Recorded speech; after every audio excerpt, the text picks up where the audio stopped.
আল্লাহ তাআলা সূরা হাদীদের 4 নম্বর আয়াতে বলেন, ওয়া হুয়া মাআকুম আইনামা কুনতুম। আর তোমরা যেখানেই থাকো না কেন তিনি তোমাদের সাথেই আছেন। তোমরা যেখানেই থাকো না কেন তোমরা কখনোই একা নাও।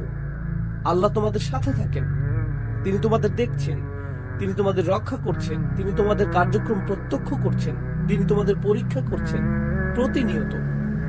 আমি কখনোই একা নই। আমি আমার রুমের ভিতরে একা নই, আমি আমার ক্যাম্পাসে একা নই, আমি আমার গাড়ির ভিতরেও একা নই। আমরা কখনোই নিঃসঙ্গ নই।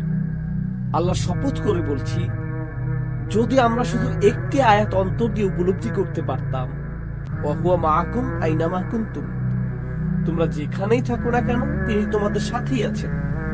যদি এটা হৃদয়ঙ্গম করতে পারতাম, তাহলে যে ওয়েবসাইটগুলো আমি ভিজিট করি তাতে পরিবর্তন আসতো, যে নাম্বারগুলোতে আমি কল করি তাতেও পরিবর্তন আসতো, সবকিছুতে পরিবর্তন আসতো।